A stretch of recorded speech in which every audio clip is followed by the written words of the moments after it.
Hello, and welcome to the Society for Economic Anthropology's Mergers and Acquisitions podcast. Each quarter, the podcast explores a particular topic that illustrates some of the ways anthropologists contribute to the study of economic life. Previous quarters have focused on climate finance, waste, entrepreneurship, and work and unemployment. These podcasts can be accessed by visiting the Society for Economic Anthropology's webpage. My name is Jenny Huberman, and this quarter, I'm speaking with some wonderful guests about capitalism in the digital age. Some of the questions we will be exploring include: how are digital technologies enhancing as well as disrupting processes of capital accumulation? How are they changing the way labor is experienced and exploited?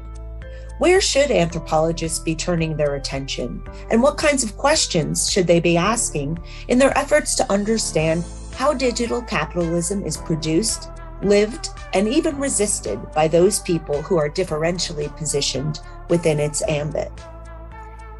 Today, my guest is Jim Smith, a professor of anthropology at the University of California, Davis. Jim has just written a fascinating new book published by the University of Chicago Press entitled The Eyes of the World: Mining the Digital Age in the Eastern Congo. The book focuses on the artisanal miners and traders who work in the forests of Eastern Congo to extract minerals that are used to produce many of the digital technologies we rely upon today. So these are people who are at the very center of powering the digital age, but they're also people who most listeners will likely know little about. Jim, I'm so excited to have you as a guest. And let me begin saying that this is really an extraordinary work of anthropology. So congratulations. You should be super proud. Oh, thank you, Jenny. That's really nice to hear. It means a lot. And I'm glad you think that. And I'm happy to be here. So maybe you can start by telling us, why did you write this book? Yeah. Well, I had,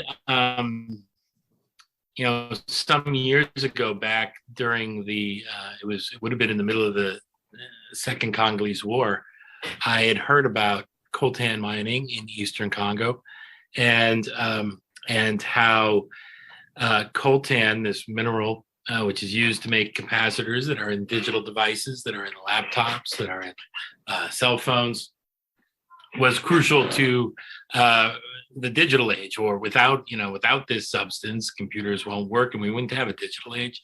And so I was interested in thinking about that connection between Congo and places like Silicon Valley to tell a different kind of story about the digital age and who is actually making digital devices, who the workers are, to expand that our understanding of that.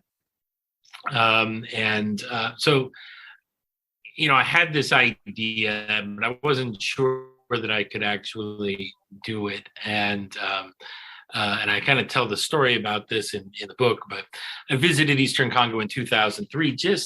I was actually there when the war officially ended. And it was very difficult to move or do anything really to move beyond the urban areas of Goma and Bukavu. And I didn't. But then eventually, it became more and more possible to do that, to visit mines. And I was able to get funding. I partnered with another anthropologist, Jeff Mans, who is now the director of anthropology at NSF. And we came up with a plan to study different parts of the supply chain, where I was focused on diggers and he was focused more on comptoirs in urban areas.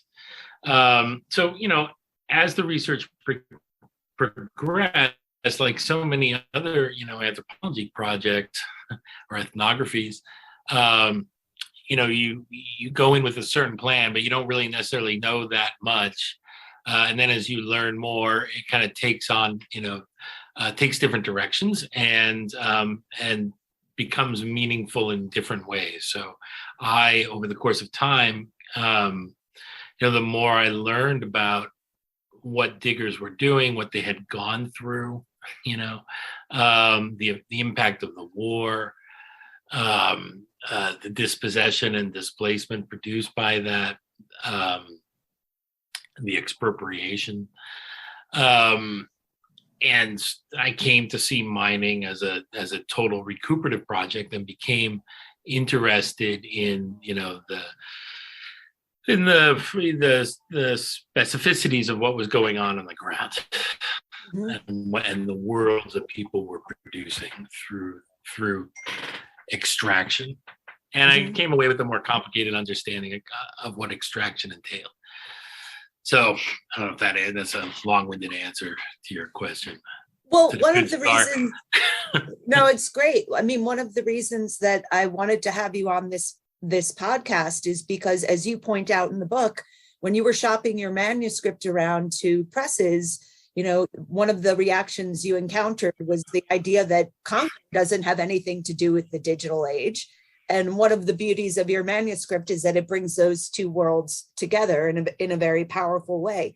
So maybe can you talk a little bit more about who these miners are? What are some of the challenges they face? And also, what do they mean when they talk about the eyes of the world being upon them, which is the title of your book? Yeah. Good. So there's a lot in that question. Thank you for it. First, it was actually, and this results from a lack of clarity on my part when I was writing, and I since have gone and fixed this, but it was actually more when I was presenting drafts of this chapter at different universities and at different venues that I would get feedback from the audience, like, well, Congo just hasn't experienced the digital age yet. So, it's not in the digital age. So it was more from those venues than from the presses. Just to clarify that minor point. Okay. Because I don't want to throw any presses under the bus. So, I'll start with the eyes of the world. That concept and what it means, and then kind of segue to the digital age, because they're kind of two separate themes. So the eyes of the world is something that Congolese miners said to me a lot, actually, especially with respect to when they were talking about large mines, but the idea that the eyes of the world were on them and watching what they did. Specifically it had to do with the network of organizations, humanitarian organizations, the United Nations, various groups who were, concerned about blood minerals and conflict minerals, and watching their work. But on a broader level, they also used it to talk about a longer history of surveillance and extraction, going back to the time of King Leopold, right, and Henry Stanley, and the mapping of Congolese territory and the identification of minerals, because the story that was that Congolese tell is that they didn't know that there were minerals, or they didn't know what the minerals were for, and then other people came and introduced them to this, and then that initiated this whole process of integration, if you want to call it that, or of being part of the world system, and of being Congo suddenly being transformed into a place that was desired by everybody, where all these international players are trying to get a piece of what is in the earth and of what is in Congo. So the eyes of the world for Eastern Congolese was this kind of long-term, or referred to this long-term process, situation of surveillance and extraction, in which minerals that were coveted by outsiders were identified, and in the process, Congolese people were closed out, to use their phrasing, to be closed out, and sequestered from these valuable things. So then, when the mining companies came, the mining concessions brought in their own workers, but closed out Congolese to the extent that they didn't know what was being mined.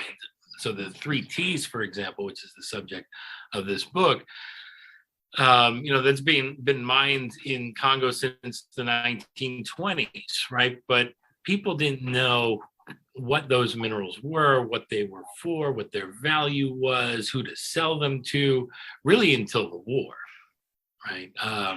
So really until like the early 2000s, late 1990s, early 2000s.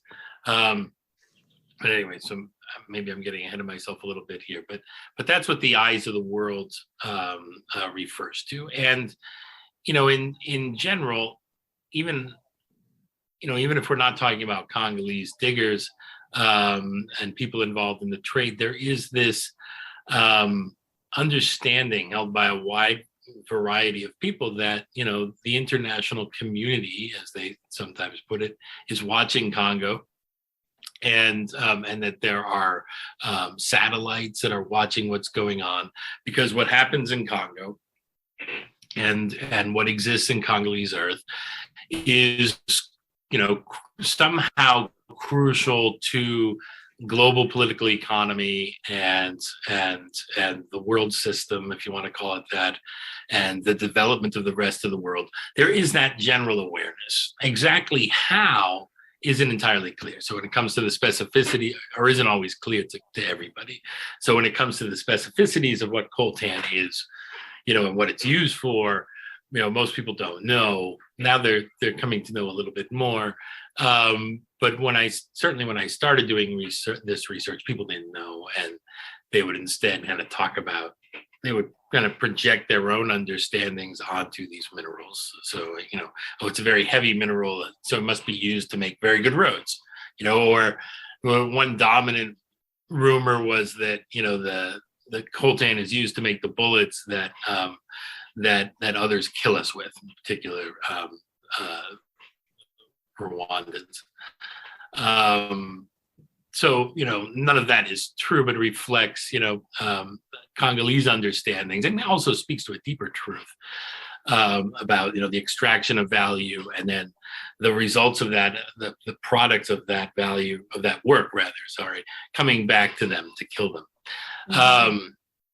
So that's what's meant by the eyes of the world. As far as the digital age is concerned,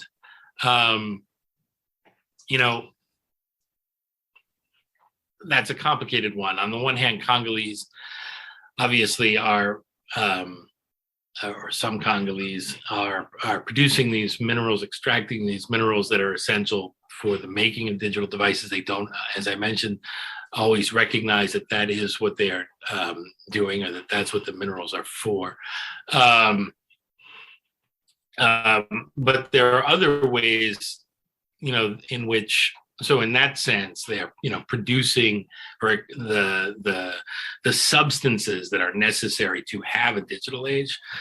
But one could make the argument that, even though that's the case, they don't experience the digital age, because what the digital age means is using, computers or being on the internet or something like that. And, one of the points I make in the book is that, even though Congo doesn't have high-speed internet for the most part, in most places anyways, that digital technology is really central and important to this work. Like, you couldn't have the social arrangements and the work arrangements that exist, and the trade arrangements that exist around mining without, at the very least, the cell phone, right? It facilitates this. And, to my mind, that is a digital technology, that counts as a digital technology.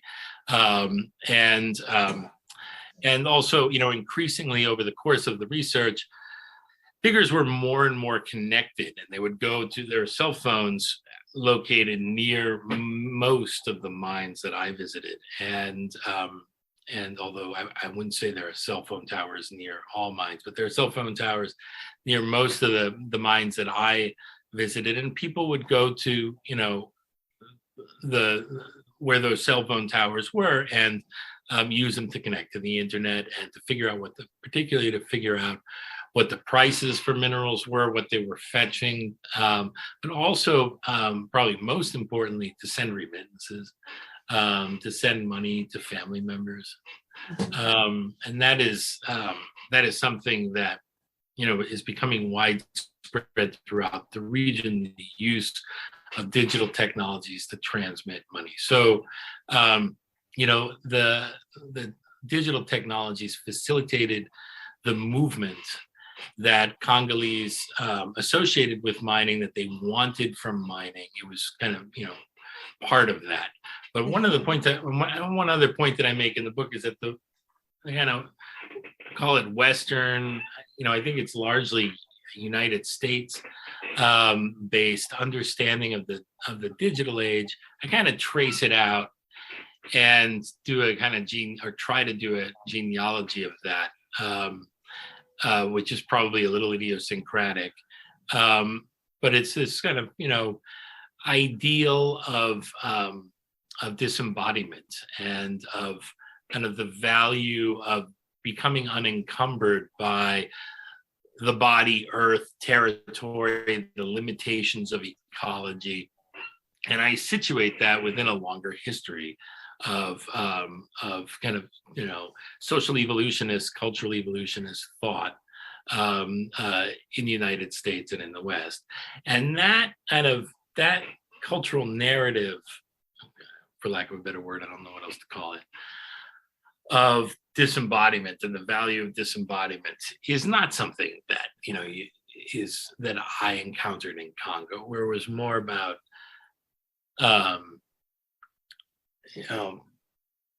surveillance,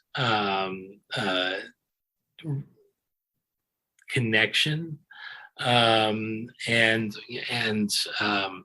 to some extent revealing hidden truths. Mm-hmm. Well, also, does that make sense? Yeah, it does. But this is what I was thinking about with how your book brings together these two different understandings of the digital, and you're talking about this more Western narrative of sort of the digital just being disembodied.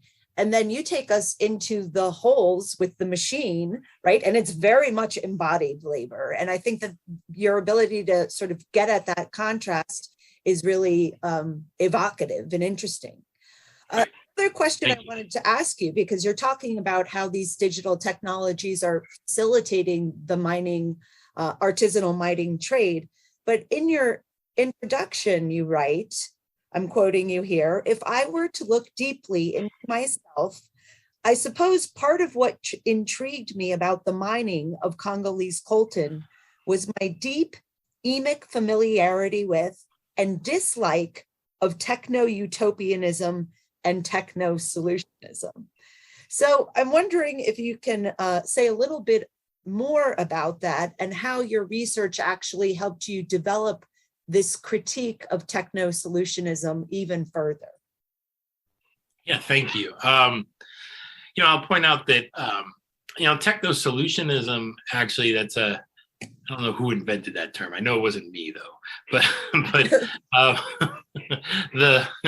the person I associated with is a critic of, I guess you call him a critic of technological utopianism, Evgeny Morozov, who wrote the book To Save Everything, Click Here. I don't know if you know that book. Yes.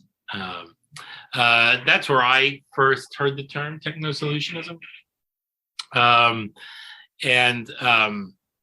But for me, and this is something that I don't think Morozov kind of suggests this a little bit, I guess, but to me, I mentioned cultural evolutionism before, and to me, I know that as anthropologists, we think of cultural evolutionism as this, 19th century school of thought in anthropology, right? That had it that, all people in the world, throughout space and time and I go through certain stages of certain known predictable stages of cultural evolution / development, what later came to be called development.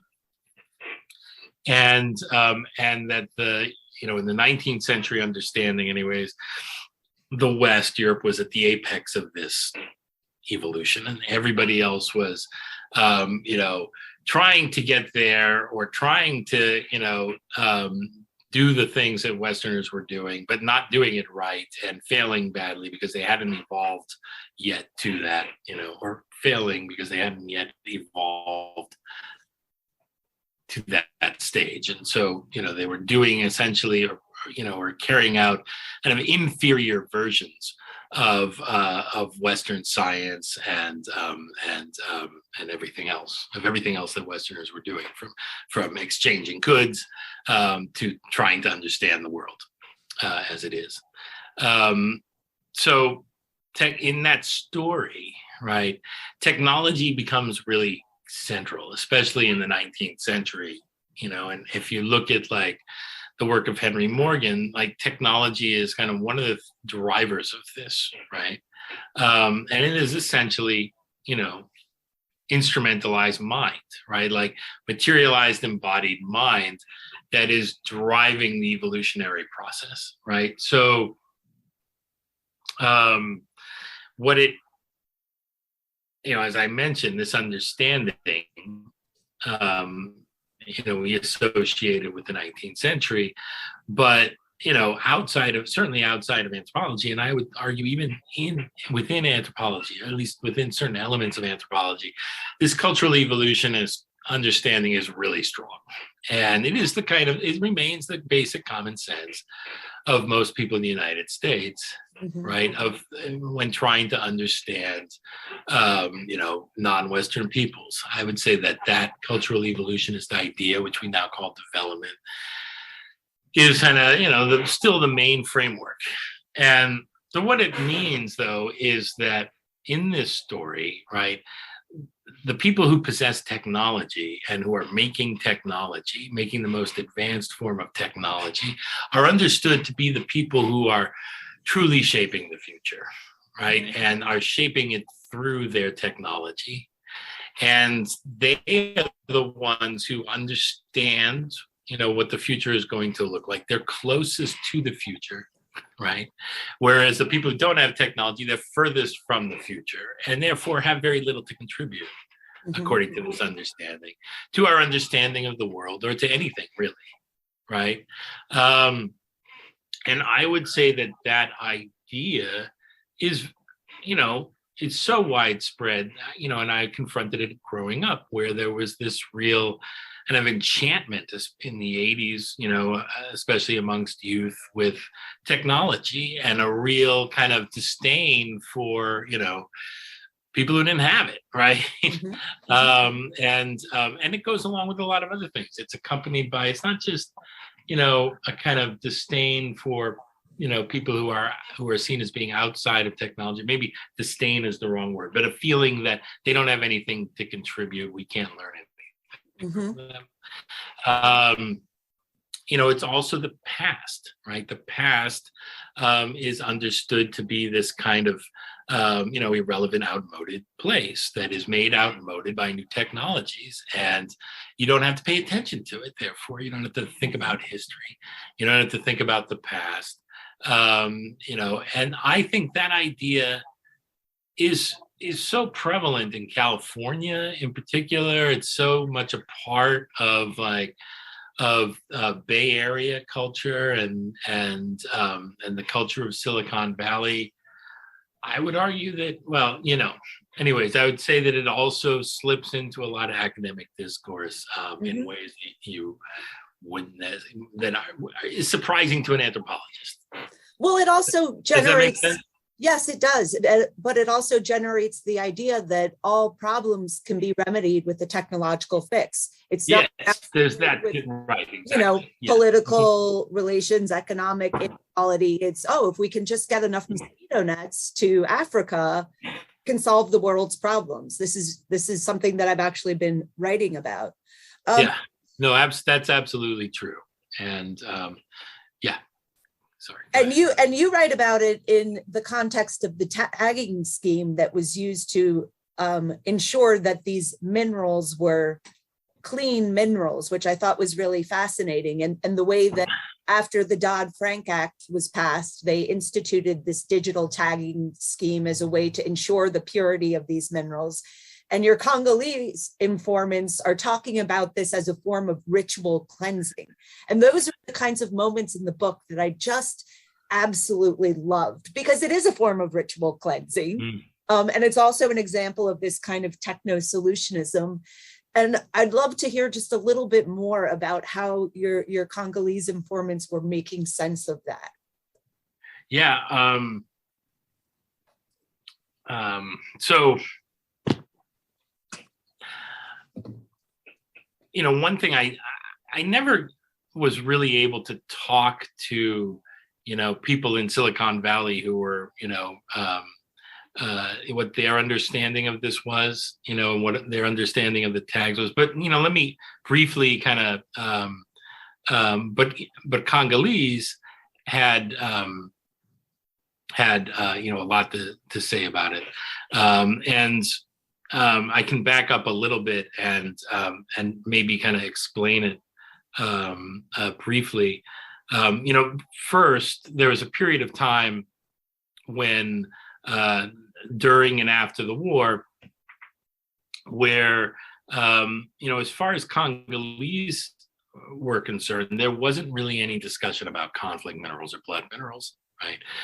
They were extracting minerals. They were selling minerals often to wartime actors. There was a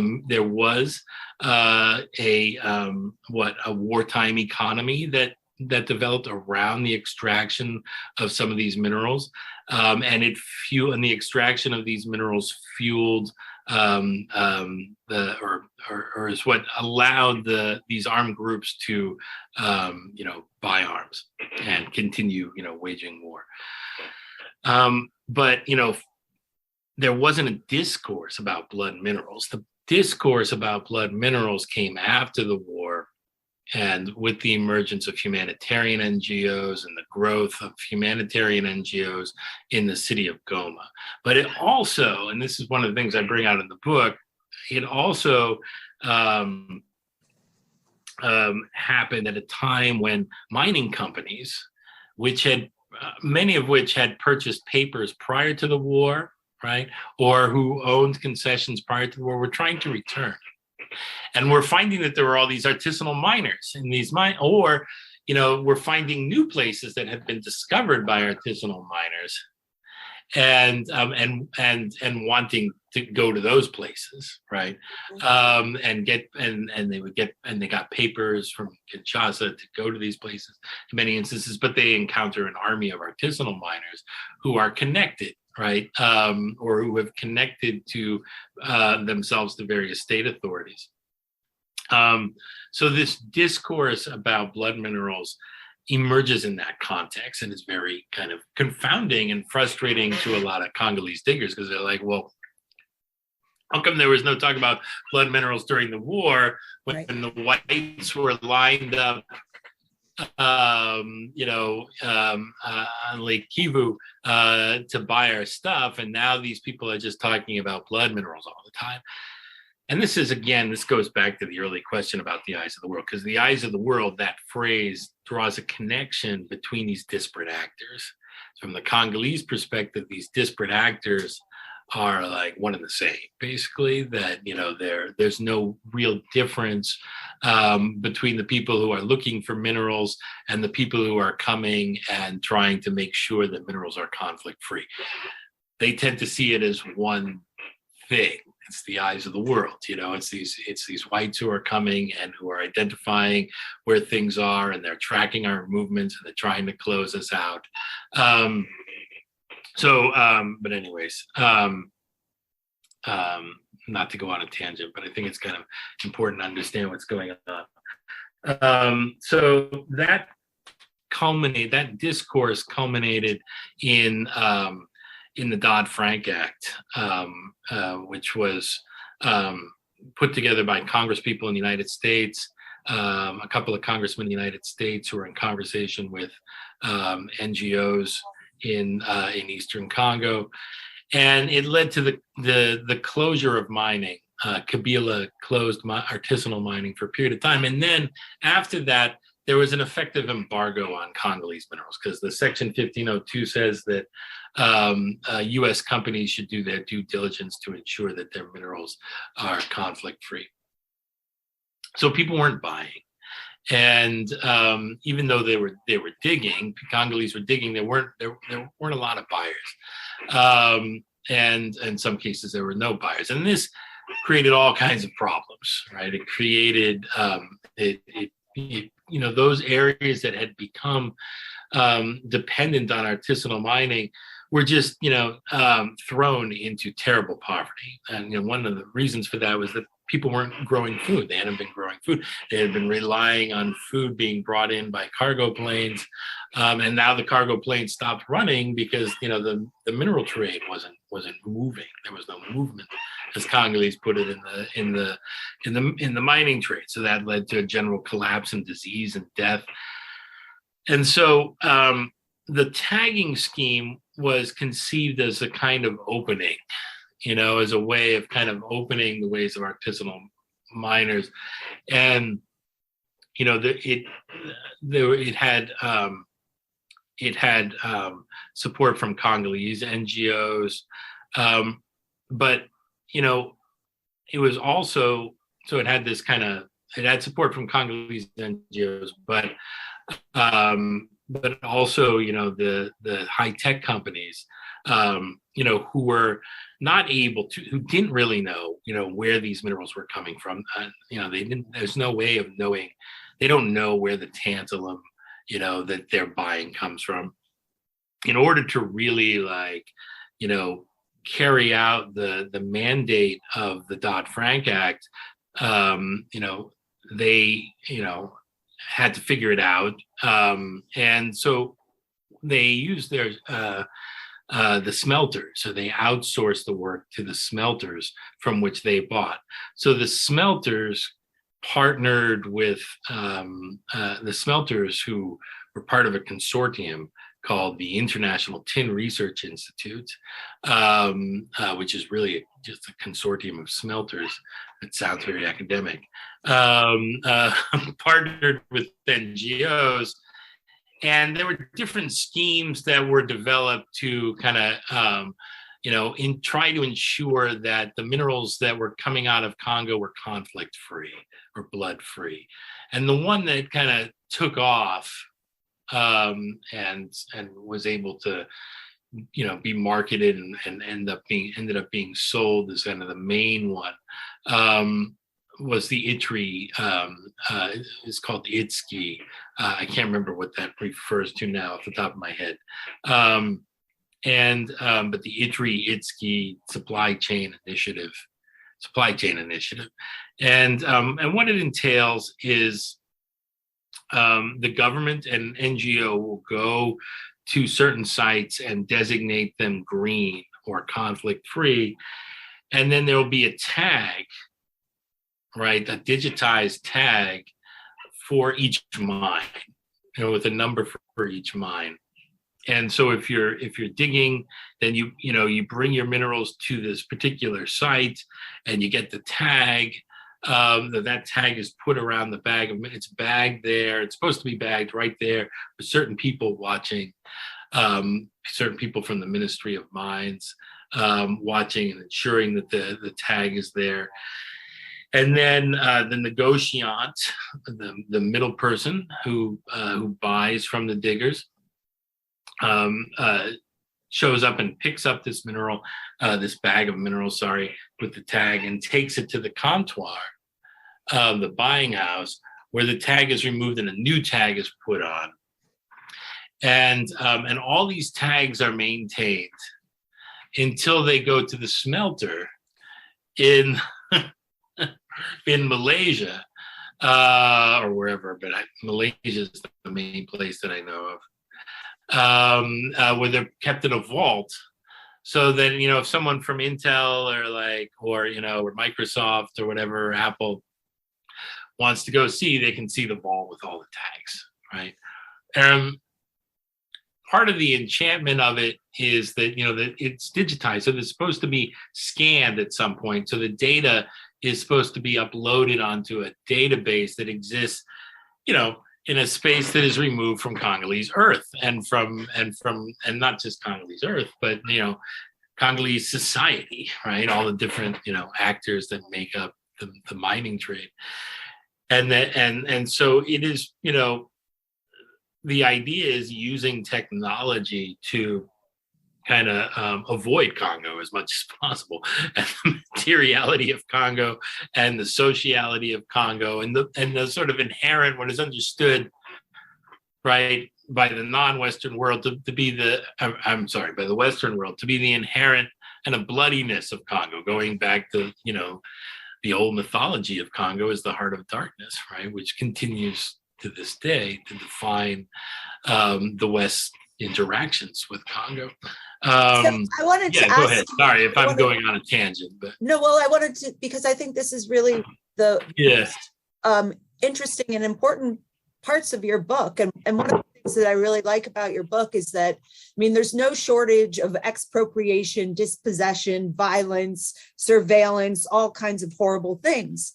But in many ways, it's a pretty hopeful story. And in your book, you talk about how mining is not just a form of extracting, it's really a recuperative project that is enabling these artisanal miners to generate transformative social worlds. And you say that they have the capacity to eclipse the dominant logics of capitalist expropriation and enclosure.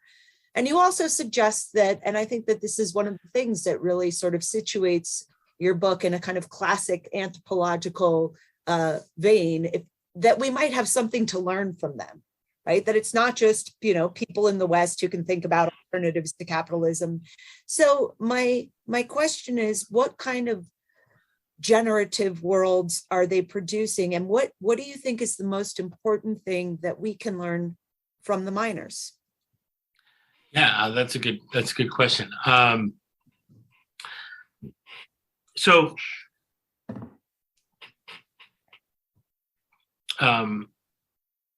Let me just, if I can, quickly finish, or quickly kind of say one more thing about the tags, because I think it leads into this. The impact of the tags.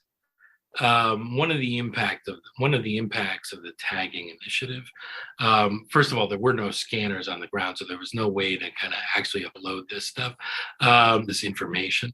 But what it ended up doing was it ended up being used by police and state authorities to take the minerals of people who were bringing minerals from non-green or non-validated sites.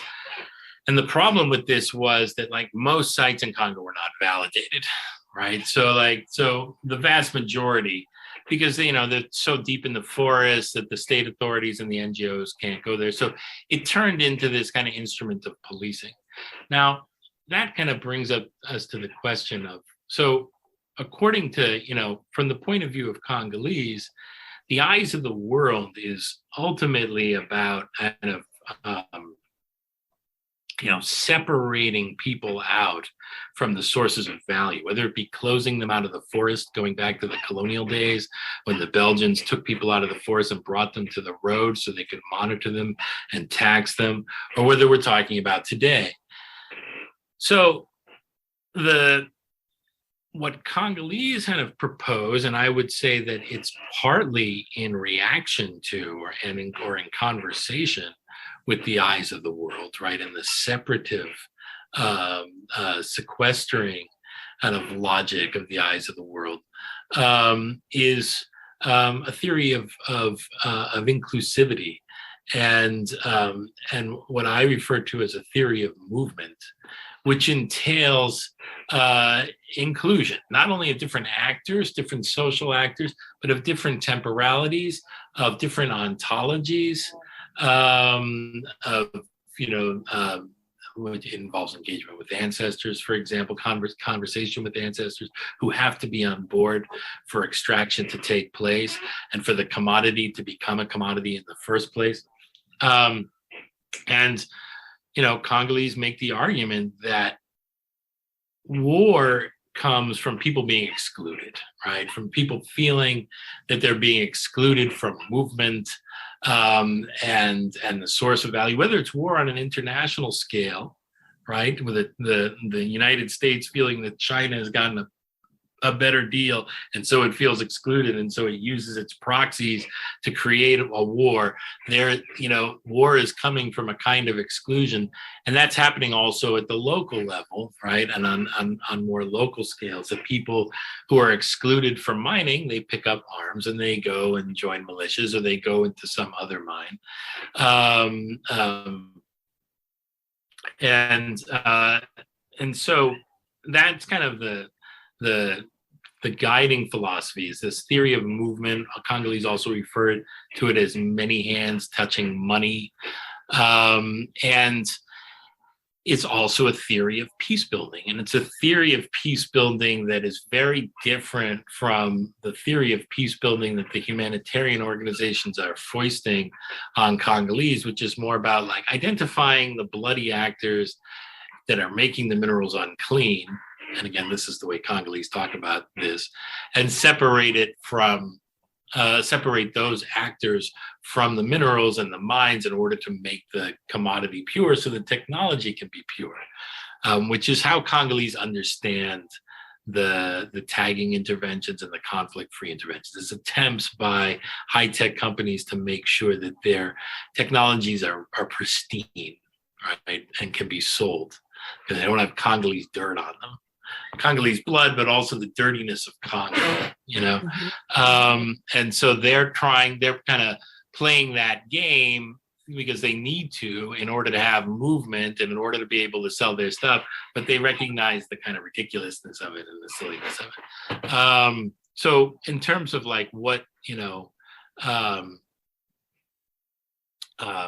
asked me what we can learn and all that. I think that, and one thing that I think needs to be understood is that, just the nature of the collaboration that is taking place here. And I describe it in the book, but, the holes that diggers dig in are for the most part, many of them anyways, are collectively owned or rented. So a group of friends, or relatives will come together and rent out a hole from the people who are recognized to be the owners of the land. Although this is complicated in Congo because, by one understanding, the state owns all the land going back to colonial times, but there are other aspects of the law which say that, indigenous people also have rights. So they rent from the owners of the land, who are in turn in conversation with ancestors who open up the land for the diggers to dig in. Right. And that's considered to be very important. Right. And because safe extraction and easy extraction won't happen without that involvement. And then, of course, there are other forms of collaboration that have to take place. In order for any digging to take place, you have to feed people and they have to have water and they have to have tools. So that means there has to be a transfer of value usually from somewhere else. Right, usually from an investor or a middle person. Sometimes this is where women become very important because they are often the ones involved in selling goods, food and water and beer and cigarettes and things like that, and even certain tools, and they will often forward that. On debt, on credit rather, in exchange for minerals in the future. So there's all these kind of relationships of trust and collaboration that go into this, and you can see how they are threatened not only by these collaborations are threatened not only by the fluctuations of the market, but by things like the Dodd-Frank Act, where suddenly there's an embargo, and so all of these kind of, long distance, long-term exchange relations, predicated on some understanding that, there's going to be a payback in the future, is suddenly, cast asunder and destroyed.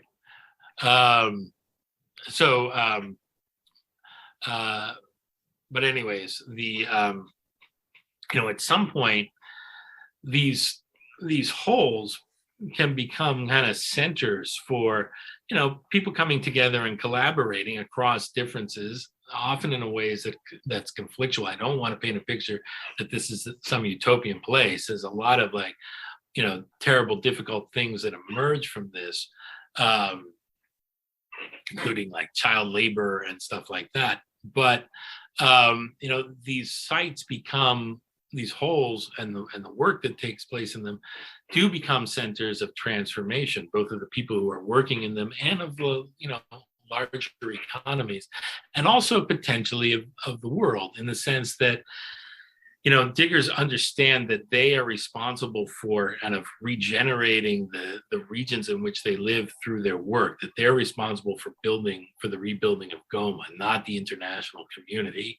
And they also recognize how they have brought the world to them.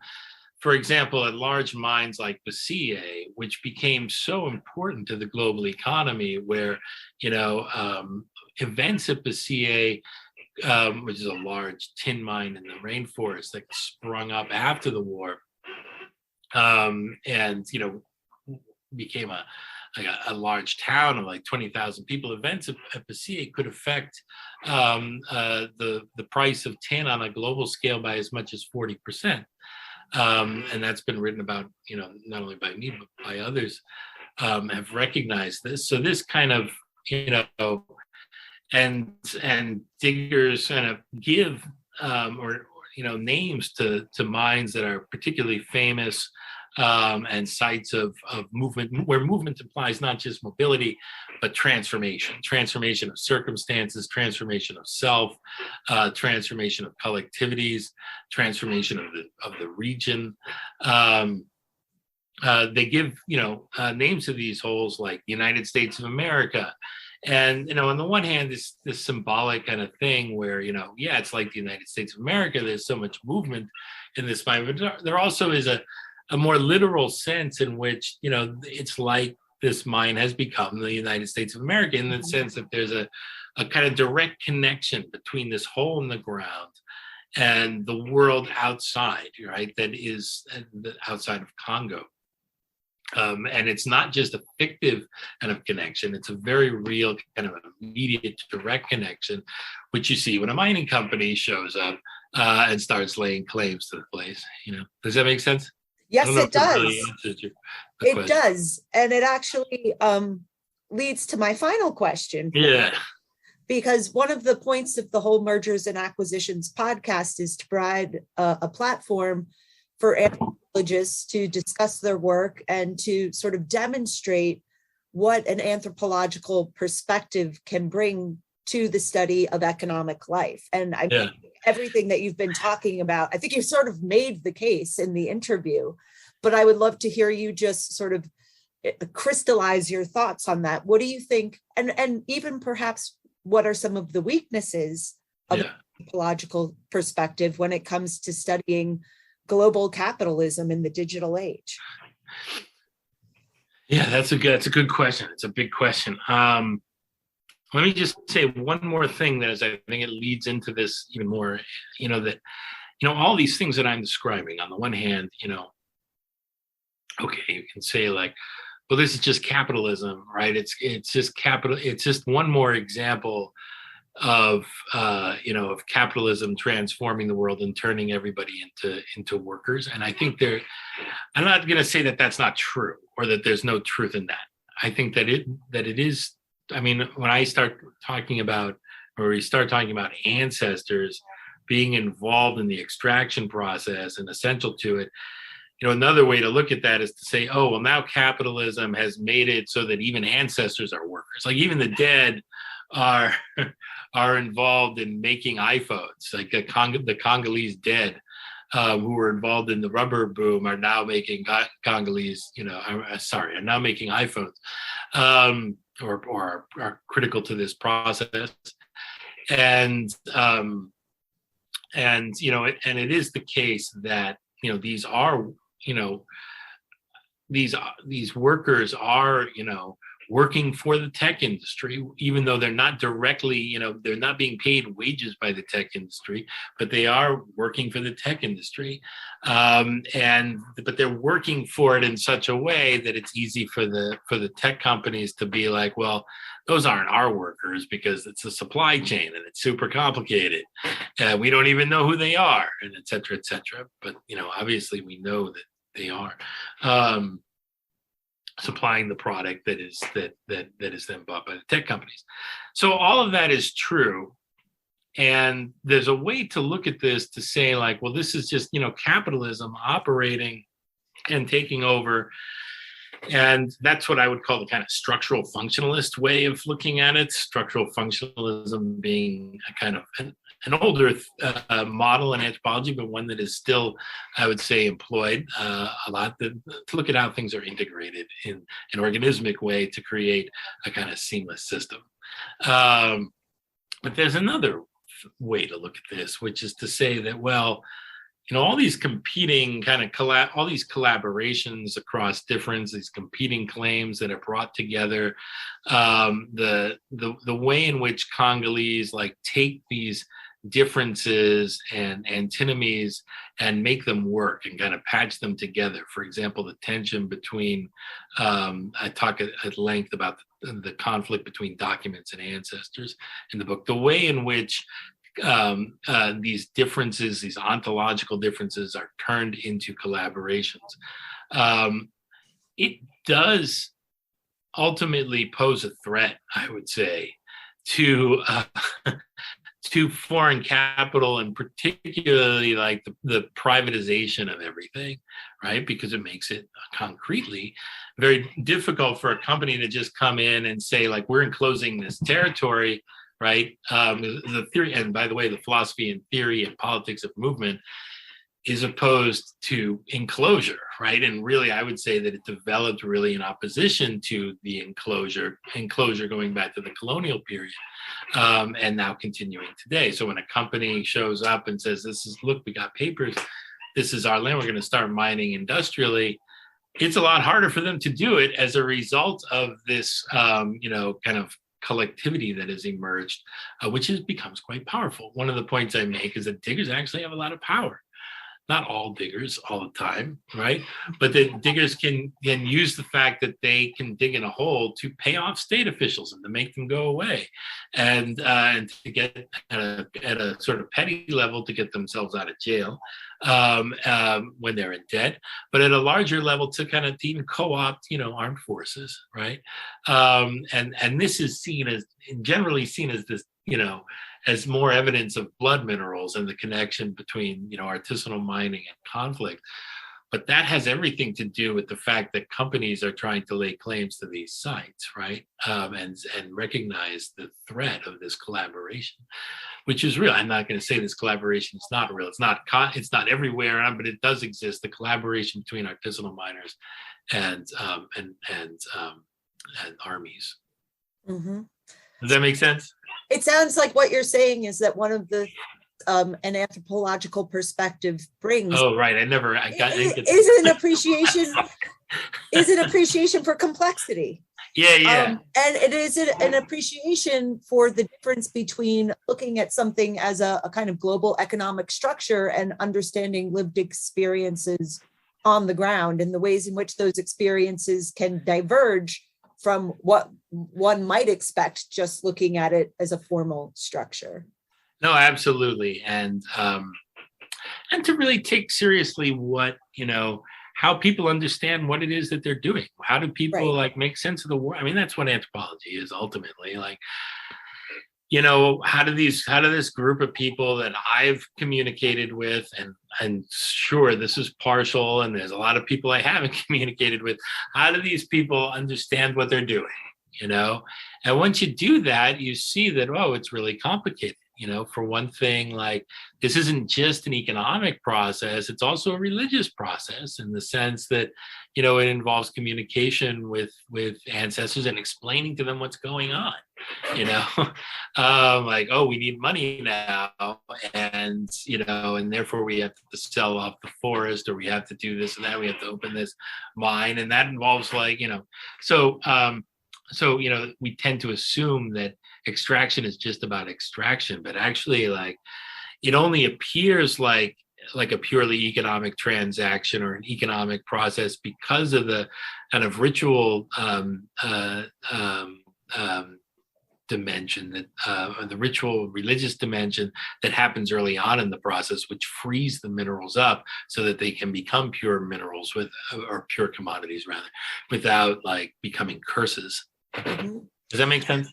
It does make sense. And I mentioned to you earlier that when I read your book, I was thinking about Nancy Munn. I was thinking one of the great things about your book is that it really gets at this very interesting exploration of the articulation of different schemes of value.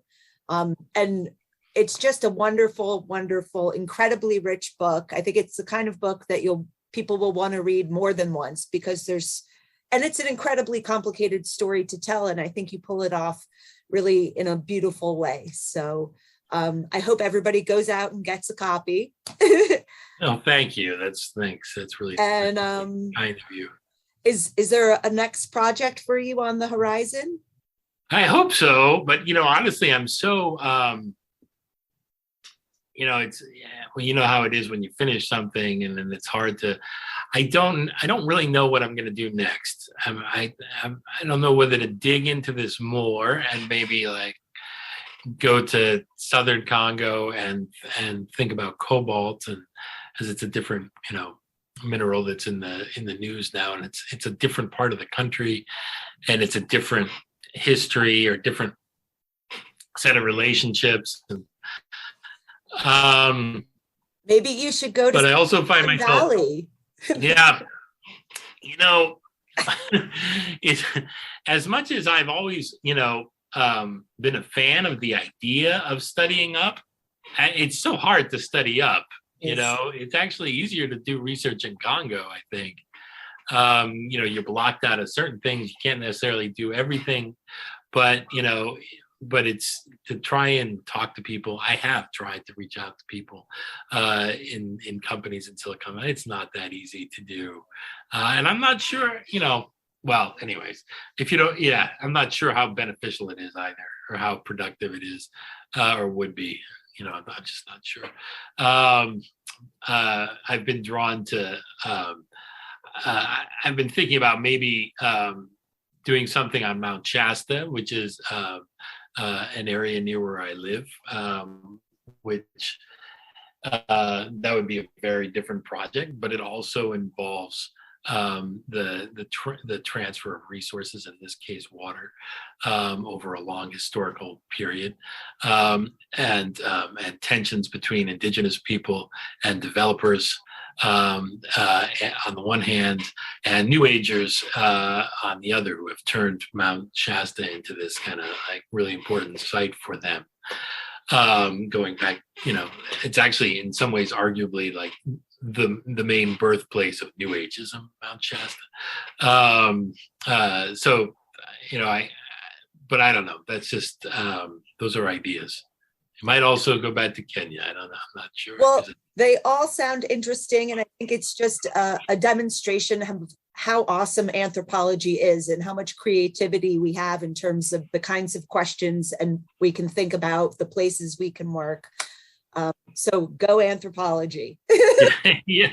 I mean, I think you're right. And I wish more people thought so. I think that, really it's about, following people's ordinary practices and their ideas about the world and taking them seriously and trying to, not only think seriously about them, but to think about, how we can apply them to various, issues and problems of global concern.